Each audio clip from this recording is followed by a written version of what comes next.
Avec ce que je vais vous partager aujourd'hui, vraiment, je vois pas comment vous ne pourriez pas arriver à être au moins à break-even tous les mois à partir de maintenant en trading. Et salut les traders, j'espère que tout le monde va bien. Moi, ça va super. On se retrouve comme promis pour une vidéo dans laquelle je vais vous partager ma stratégie de scalping que j'utilise tous les jours sur les marchés pour réaliser des bénéfices. En effet, cette vidéo fait suite à une autre vidéo dans laquelle je vais vous présenter comment maîtriser le scalping. Et bien aujourd'hui, je vais vous partager concrètement ma stratégie de scalping à moi. Mais avant toute chose, comme d'habitude, je souhaite infiniment remercier tous ceux qui prennent un tout petit peu de leur temps pour la chaîne, ne serait-ce qu'un petit like et un commentaire sous les vidéos, parce que vous donnez un vrai coup de pouce à la chaîne YouTube et de vous voir de plus en plus nombreux, ça fait vraiment super plaisir. Donc ne changez pas, vous êtes top. Et si vous n'êtes pas encore abonné à la chaîne, n'oubliez pas de le faire, c'est gratuit. Et pensez à activer la petite cloche de notification pour être notifié à chaque sortie de nouvelles vidéos, ce serait bête d'en manquer une. Allez, trêve de blabla, je vous prends pas plus la tête, on attaque la vidéo immédiatement. J'ai connu la richesse, mais j'ai connu aussi la pauvreté. Et j'ai choisi la richesse à chaque putain de fois.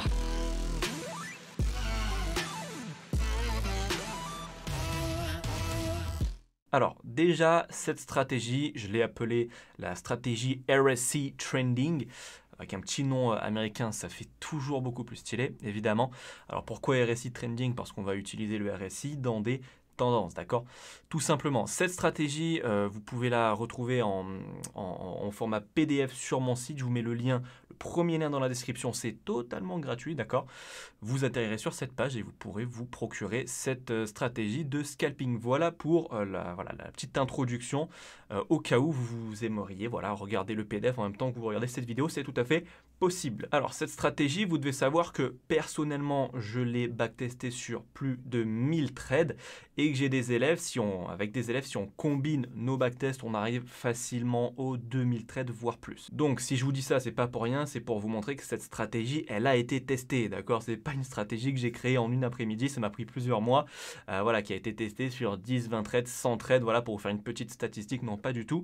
Ça a été backtesté sur des milliers de trades, donc vous pouvez lui faire confiance, vous pouvez l'utiliser, vous pouvez vous aussi faire votre propre backtest dessus. Atteignez les 500, 600, les 1000 trades, c'est super, c'est magnifique, c'est parfait, pour vous faire une idée dessus, et après, pourquoi pas, l'utiliser tous les jours dans votre trading quotidien, on va dire. Et justement, j'ai pas fait les choses à moitié, je comptais vous la partager, donc ce que j'ai fait, c'est que j'ai fait en fait un espèce de document Excel, bon c'est un Google Docs, c'est pareil, dans lequel en fait j'ai tenu un registre de tous les trades que j'ai pris en backtest, c'est-à-dire mes 1000 trades à moi, que j'ai pris lors du test de cette stratégie, je les ai tous répertoriés, je les ai tous tenus dans un registre dans lequel tous les trades sont détaillés.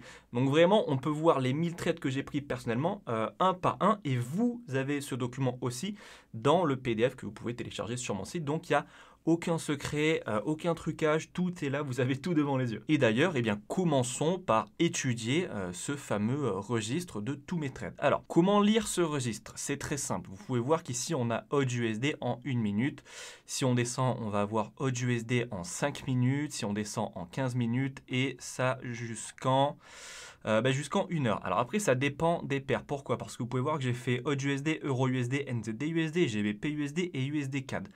Donc le but, c'était quoi? C'était de prendre 200 trades par paire, d'accord? Pour atteindre les 1000 trades, si je suis pas trop nul en maths, 5 fois 200, ça fait 1000. Donc c'est pour ça qu'il est possible que des fois, voilà, sur, je sais pas, EURUSD, je vais jusqu'en 4 heures. Puis une autre paire où je vais aller jusqu'en daily. C'est tout à fait normal. Et au moins, ça permet de tester toutes les time frames. Donc, comment lire maintenant chaque partie du tableau? Premièrement, on va voir buy et sell. Je pense que tout le monde aura compris. C'est est-ce que est-ce que le trade était un achat ou une vente? Ensuite, on va voir RRR1, 1,5, 2, 2,5 et au-dessus de 2,5. Qu'est-ce que ça veut dire? En fait, c'est très simple.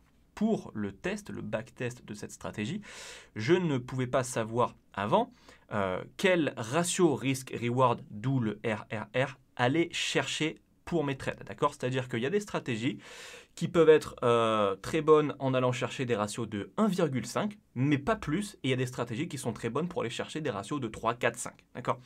Donc ça, si je ne le sais pas avant, je ne connais pas en fait le take profit idéal pour cette stratégie. Donc en gros, j'ai commencé de 1 jusqu'à au-dessus de 2,5 pour voir en moyenne jusqu'où les trades allaient. D'accord? Quel ratio risk-reward en moyenne les trades atteignaient.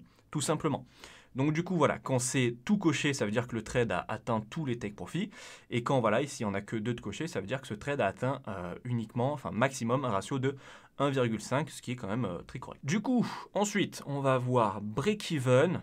Évidemment, si j'ai pris un break-even sur le trade, gain break-even pour savoir si j'ai pris un break-even de combien. Et très important, ensuite, gain égal barré, donc sans break-even. Ça sert à quoi? Ça va me servir en fait à savoir si le break-even a été utile sur un trade. Si je vois que mon gain avec break-even, comme ici, est de 1,25 et qu'à côté, il est de 2,5, ce break-even là n'a pas été utile. Et ça va me servir à la fin pour savoir si mettre des break-even avec cette stratégie est utile ou non. Donc très simple, quand c'est en rouge, ça veut dire que le break-even a été inutile. Quand c'est en vert, ça veut dire qu'il a été utile. Et juste en dessous, je vous fais un petit récap. Voilà, break-even utile, break-even inutile. Ensuite, gagnant ou perdant. Là, c'est aussi assez important. C'est tout simplement ici que j'ai coché si un trade avait été gagnant ou perdant. Alors, j'ai compté un trade comme gagnant quand celui-ci atteignait au minimum un ratio risque-reward de 1. Donc en fait, ça peut être aussi interprété comme est parti dans le bon sens. D'accord ? Un trade qui n'a même pas atteint un ratio risque-reward de 1, je le considère comme perdant parce qu'il n'a même pas validé une fois mon risque, tout simplement.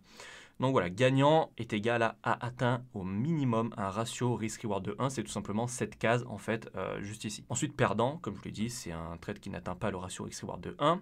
Et ensuite, ici, on a exit MA résultat. Donc, ça fait un peu bizarre, mais en gros, c'est la stratégie de sortie anticipée que j'ai utilisée pour cette stratégie. Parce qu'on va rentrer dans un trade, on va soit faire stop loss ou take profit ou break even, mais pas que.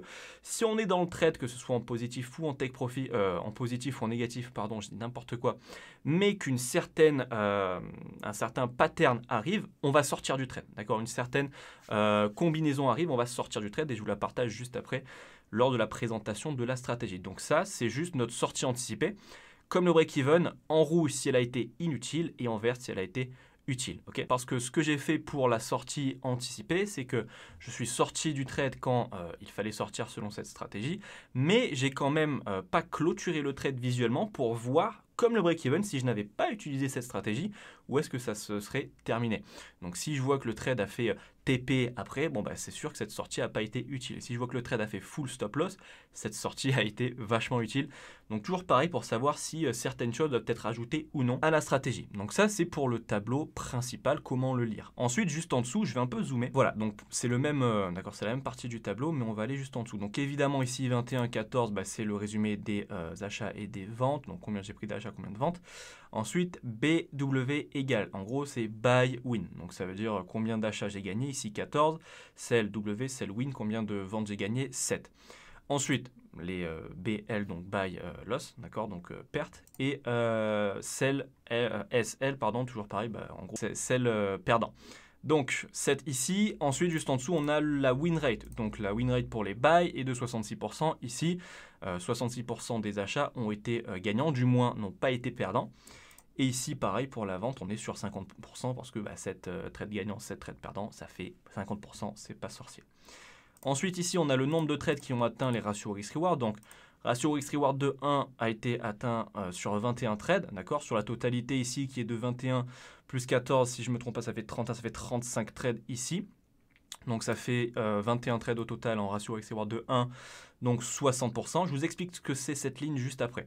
Pareil pour le 1,5, pour le 2 on est à 15 trades, pour le 2,5 à 14 et au-dessus de 2,5 on est à 14 aussi. Alors au-dessus de 2,5 ça veut dire quoi? Je suis pas, évidemment j'ai pas mis mon take profit jusqu'à 40 de ratio risk-reward, mais je voulais juste voir si ça dépassait en gros même d'une mèche ou pas le 2,5 pour savoir si on était large ou non. Donc du coup voilà, les pourcentages en gros ici par rapport à la totalité des trades, donc les pourcentages de TP atteints.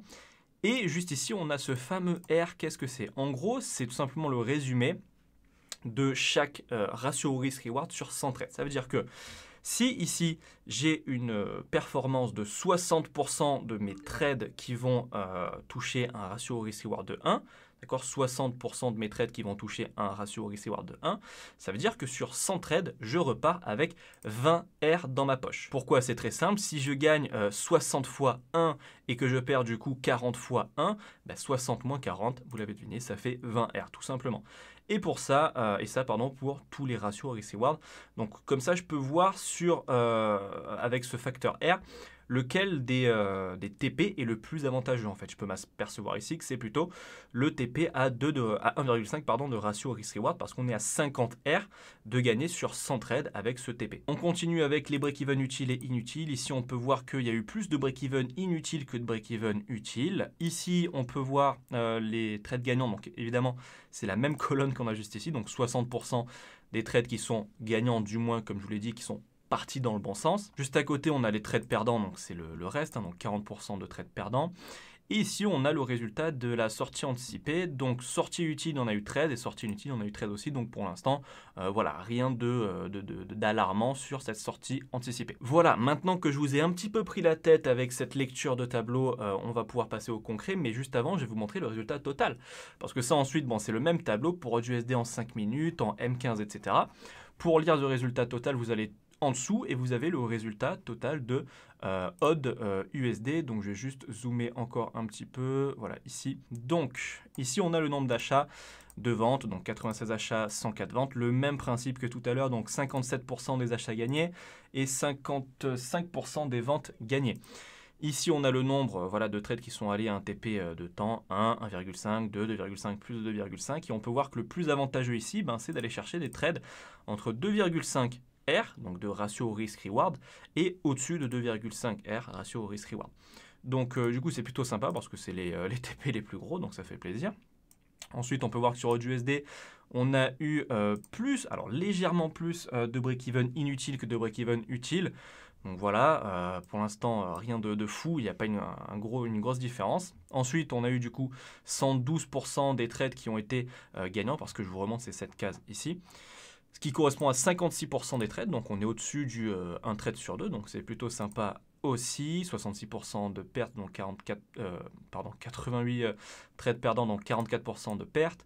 Et pour la stratégie de sortie anticipée, pour l'instant, elle n'est pas folle, d'accord? Parce qu'il y a plus de sorties inutiles que de sorties utiles. Mais je vous conseille d'aller voir toutes les paires en détail. Voilà, vous aurez le détail sur toutes les paires. Vous verrez qu'il y a des fois où c'est vachement utile, des fois où c'est un peu moins utile. Mais il me semble que HotUSD, c'est le seul où les sorties anticipées n'ont pas été utiles. Si là, je descends rapidement ici, on va voir que voilà, on a eu quand même plus de 90 sorties anticipées utiles que de non utiles. Pareil pour les break-even. Ici, je pense, ouais, on est à plus.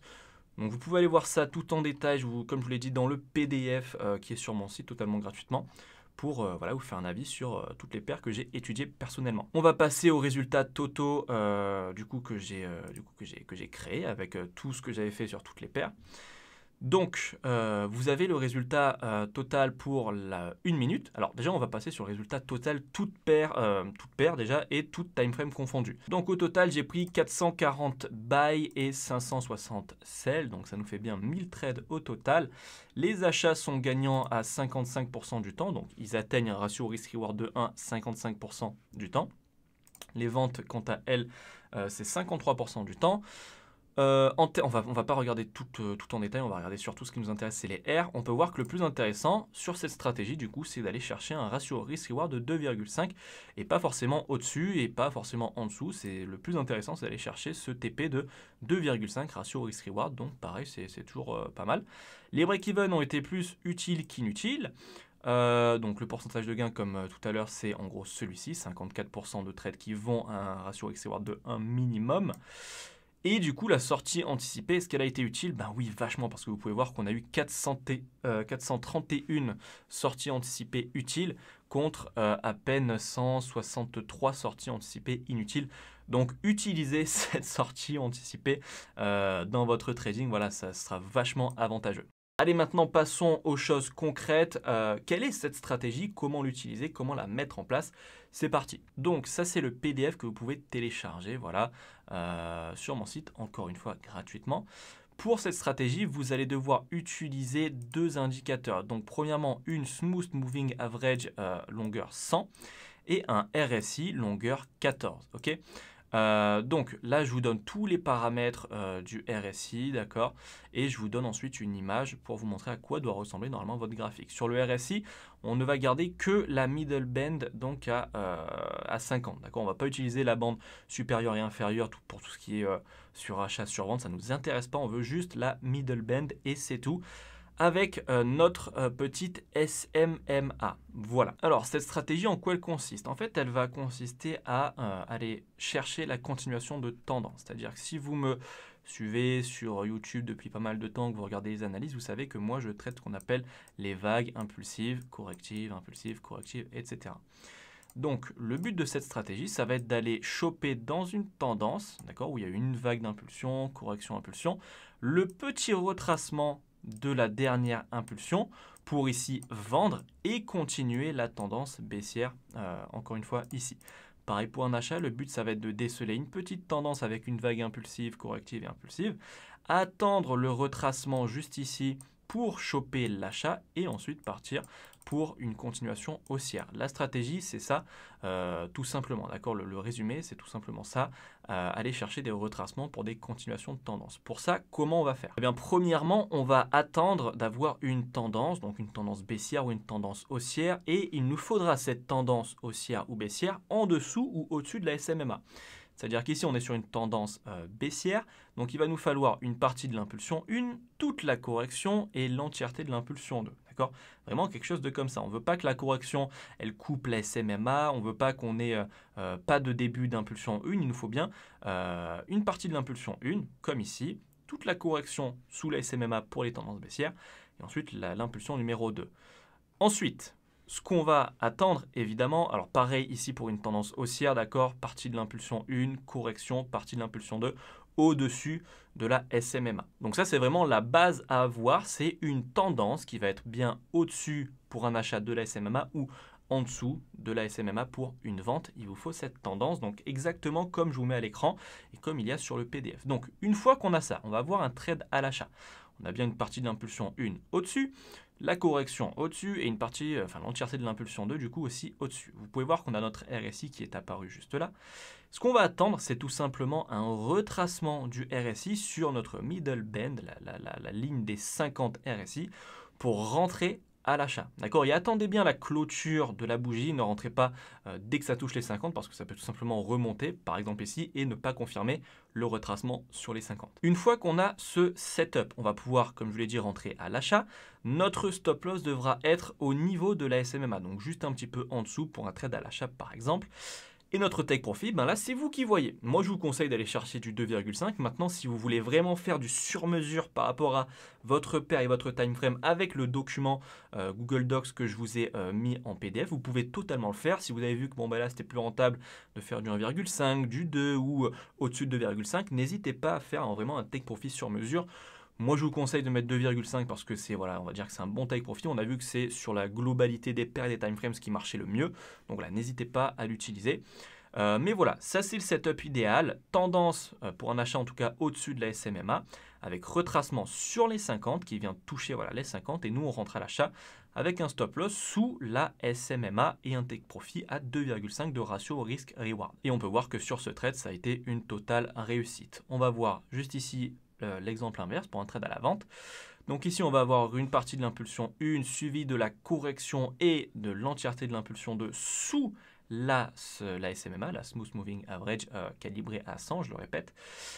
Donc à partir de cet instant, on a juste à attendre le retracement du RSI au niveau des 50 pour toujours aller chercher cette continuité de tendance, tout simplement. Donc c'est justement ce qu'on a ici. On a le retracement au 50 RSI, donc on va pouvoir rentrer dans la vente à ce moment-là, juste ici, avec un stop loss cette fois-ci au-dessus de la SMMA et un take profit encore une fois à 2,5 de ratio risque-reward. Pour ce trade, ce sera également une réussite. Comme je vous le note ici dans le PDF, pour vous faciliter l'utilisation de cette stratégie, j'ai pris soin lors de mon backtest de capturer des exemples de trades idéaux, des trades vraiment que vous devez aller chercher la plupart du temps. Donc voilà, des structures parfaites pour cette stratégie. Je vous invite donc dans un premier temps à trader uniquement des structures semblables à celle-ci de par leur clarté et leur propreté. Donc vous avez des exemples de trade, donc ici un achat avec pareil une petite tendance, retracement au 50, la finalité du trade, pareil ici, quelque chose de très propre à la vente, pareil juste ici, et juste ici également pour une vente. Maintenant, on va voir la stratégie de sortie anticipée qui s'avérait vachement utile le long de mon backtest. Donc voilà, parce que votre trade, il peut finir en stop loss, en take profit, en break-even ou alors de la manière dont on va voir juste maintenant. Ici, on est du coup sur un achat. Le setup est plutôt propre. On a une belle impulsion 1, une correction, une belle impulsion 2 et un retracement au 50. Ici, vous pouvez voir que la SMMA vient d'être cassée après être entrée, cassée à la clôture de la bougie. C'est-à-dire que les mèches, on ne va pas les prendre en compte pour cette stratégie de sortie anticipée. Nous, on est rentré ici et à cet instant T, la bougie a clôturé sous la SMMA. Et bien pour un achat, lorsque vous avez une bougie qui clôture sous la SMMA, vous allez devoir sortir du trade illico presto. D'accord ? Il y a pareil pour une vente juste après. Donc là, évidemment, dans cet exemple, le trade a fait stop loss. Alors des fois, ça repartira en profit. On a vu qu'il y avait des fois où c'était inutile, mais regardez les statistiques, vous pouvez voir que c'est quand même vachement utile la plupart du temps. Donc ici pour une vente, on rentre à la vente juste au niveau des 50 RSI, après le setup créé. Et vous pouvez voir que là, alors je ne sais pas si ça se voit très bien, mais en gros la bougie verte vient de clôturer, je vais zoomer, voilà, la bougie verte vient de clôturer au-dessus de la SMMA. Et bien à partir de maintenant, on doit clôturer le trade, enfin à cet instant on doit clôturer le trade, sortir de ce trade, parce qu'il y a de grandes chances que ça aille toucher notre stop loss, voilà, comme ici. Ok, donc ça c'est notre stratégie de sortie anticipée. Et bien voilà, c'était la présentation de ma stratégie de scalping que j'utilise tous les jours sur les marchés. J'espère que vous aurez apprécié la vidéo, que vous aurez aimé la stratégie. Si vous la testez, n'hésitez pas à me dire, à me donner vos résultats en backtest ou même en réel sous cette vidéo en commentaire. Et si vous avez des questions également, n'hésitez pas, l'espace commentaire est là pour ça. Je vous le redis, cette stratégie a été testée, backtestée sur des milliers de trades. Donc si vous êtes régulier, consistant et discipliné dans votre trading avec cette stratégie, pour moi, à mon sens, il n'y a plus trop d'excuses. Cette stratégie, je l'ai d'ailleurs testée sans utiliser ma méthode, c'est-à-dire que pendant les backtests, je n'étais pas là à analyser le graphique, savoir quel top ou quel plus bas j'allais aller chercher. Non, j'ai vraiment pris les setups quand ils se créent les uns après les autres de manière à tester uniquement la stratégie. Au vu des résultats, vous avez pu voir que c'est quand même très très puissant. Alors, on est dans le vrai ici, hein, on n'est pas sur des stratégies où les mecs vous disent attention, 99,9% de win rate, plus 1000% en un trade, pas du tout. Vous pouvez voir que voilà, la stratégie, elle fonctionne plus d'une fois sur deux, ce qui est déjà ce qu'on demande à une stratégie, de fonctionner plus d'une fois sur deux. Donc voilà, ce sont de vraies statistiques parce qu'elles ont été réalisées sur de vrais trades en backtest. Donc voilà, évidemment, quand j'applique ma méthode ensuite, j'ai encore plus de probabilité d'aller chercher des TP et je vous invite à en faire de même. Voilà, c'est tout pour moi. N'hésitez pas à me dire ce que vous avez pensé de la vidéo en commentaire comme d'habitude. N'oubliez pas de vous abonner. Je vous laisse là, on se dit à dimanche 18 h pour une nouvelle vidéo d'analyse, courte vie mais légendaire comme d'habitude. Ciao.